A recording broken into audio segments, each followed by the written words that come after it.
Watching a $2,500 luxury leather purse melt into black sludge inside my backyard fire pit was the exact moment I reclaimed my life. On my 65th birthday, my daughter-in-law deliberately destroyed my celebration, expecting me to swallow the humiliation in silence. I am Martha Vance, a widow who finally decided that family loyalty should never require the total surrender of self-respect. My son Julian and his wife Vanessa moved into my home a year ago under the guise of saving money for a down payment. Instead of saving, they slowly began taking over every room, treating me like an unwanted tenant in the house my late husband left me. The tension reached a breaking point during the quiet Sunday afternoon barbecue I hosted to mark my milestone birthday. My kind neighbor Clara had baked a beautiful lemon cake from scratch to celebrate the occasion. Vanessa arrived incredibly late, parading her expensive new handbag and acting deeply annoyed that the focus of the day was not on her. When the guests gathered to sing,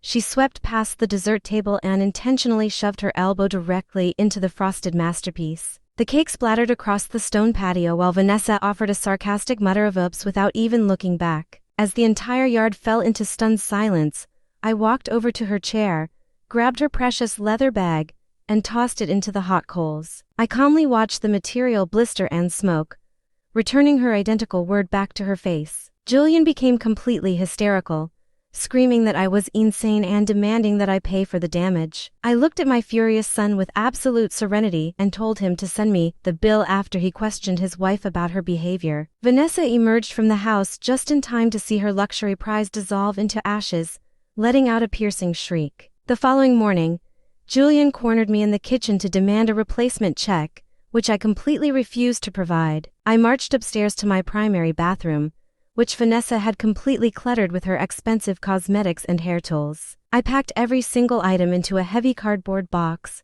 left it in the hallway, and immediately hired a locksmith to secure my bedroom door. By Tuesday morning, Vanessa sat at the counter expecting her usual breakfast and demanding to know when the food would be ready. I informed her that she would have to cook for herself from now on, as I was a widow and not her maid. I had already moved my personal groceries into a small refrigerator inside my newly locked bedroom suite. Later that afternoon, my daughter Nadine called from another state to lecture me about my unreasonable behavior and demand that I keep the peace. She then pivotally asked for a $50,000 advance on her future inheritance to bail out the failing business of her husband. I told her firmly that the bank of Mom was permanently closed and hung up the phone. Suspicion drove me to the bank to check an emergency account that I shared with Julian for medical crises. To my absolute horror, the statements revealed that nearly $18,000 of my retirement funds had been spent on luxury spas and boutiques. I immediately withdrew the remaining money,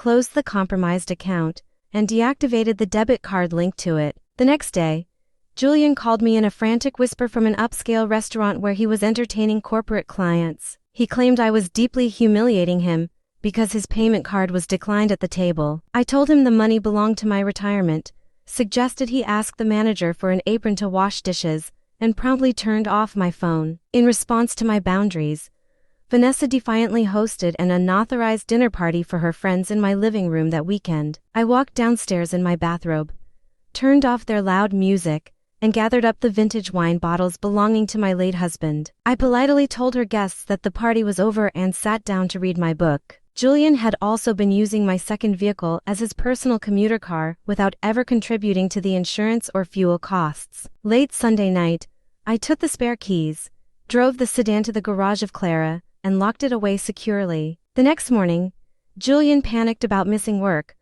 but I smoothly directed him to the local bus stop. Nadine arrived unannounced on Wednesday with her luggage, determined to pressure me into compliance and secure her desired funding. She accused me of tearing the family apart over a simple birthday cake during our tense discussion outside. I informed her that she could sleep in the guest room as a guest, but I would not tolerate any financial manipulation. Vanessa had aggressively converted that very guest room into a massive personal walk-in closet filled with clothing racks and mirrors. While the adults were out, I packed every garment into bags and piled them high inside the bedroom of the young couple. I then transformed the empty space into my personal painting studio and locked the door. When they returned, the house echoed with the screams of Vanessa as she discovered the giant mountain of trash bags. Julian tried to confront me, but I calmly told him that the front door was always open if they felt too cramped. Without my financial support and free resources, the shallow foundation of their marriage quickly began to disintegrate. The constant arguing peaked on a Tuesday evening when Vanessa packed her suitcases and marched toward a waiting vehicle. She stared at me with pure hatred,